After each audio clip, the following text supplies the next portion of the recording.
Nagsimula siya sa simpleng pangarap ng Tita Linda. Lagi niyang sinasabi noon na itong mamanahin niyang lupa, itong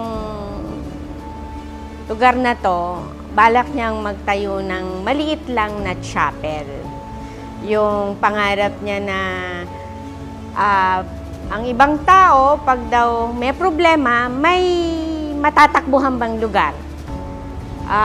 One day, hindi lang siya naging maliit magandang simbahan ang naitayo, ang ibinigay sa kanya ng God the Father. Kumbaga, yung pangarap niya noon na simple lang, hindi naging simple kung hindi ubod ng ganda. So, it's all started with her dream. Yung pangarap niya na makapagpatayo ng maliit lang na chapel. Since 2014, ito na-establish. Si Ate Willibet po yung nangasiwa. And then 2018, ako po yung ini-appoint ng Tita Linda para sa pangangasiwa nitong God the Father. Since nung nagka-pandemic po, medyo nagkaroon po ng konting problema.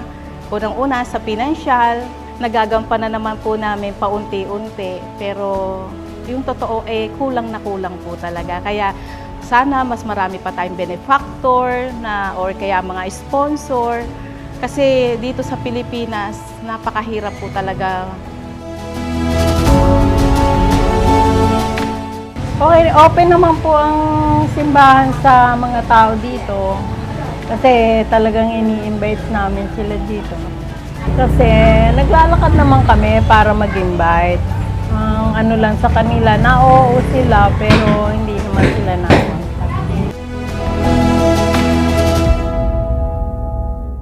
Paunti-unti, nagagawa naman po namin ng paraan dito na naaabonohan po namin. Dahil kailangan po talaga ng weekly na every Saturday kasi may misa. Pero nagkaroon ng pandemic, nawala po talaga. Sabi niya, gusto niyang ma-reach out yung mga taong kapitbahay namin na as in totally walang-wala. Ang pangarap niya, kahit man lamang daw pagdating ng bagong taon, kahit simpleng pagkain sa table, may makita yung mga tao. Then, yung from 70, nag-start kami sa 70 na katao, naging 236 na family. Maraming salamat po sa biyayang ibinibigay taon-taon dito sa Barangay Santo Niño. Galing pong ibang bansa, donate po ng God the Father Chapel. Lately po ay nawalan po kasi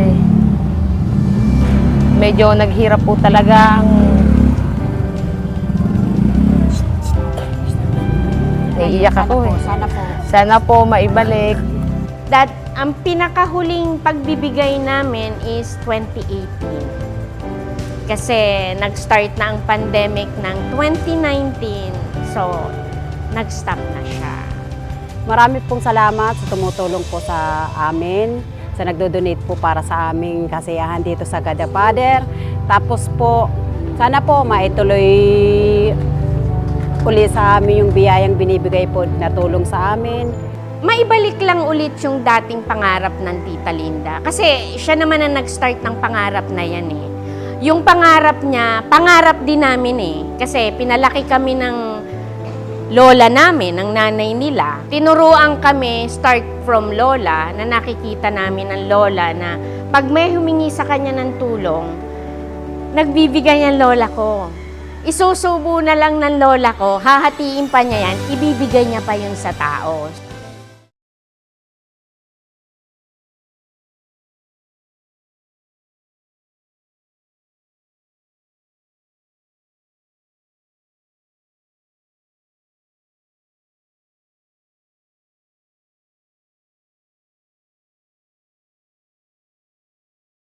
Katulad ng bagyuhan, nabaha dito ho sa amin Malaki ho ng tubig dito, bumabaha.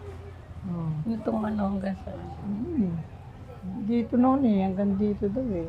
Mataas na. Nandiyan hanggang dito eh. Hindi yan hanggang dito na. Ang simbahan nakakatulong sa mga taga-kabarangay natin. Lampas tao ang nasa sa labas, pero ang simbahan nagliligtas ng tao kasi dito sila lahat eh. Ito yung pinakatakbuhan nila. Alam kong ang God the Father Chapel is always sumutulong sa mga taong nangangailangan.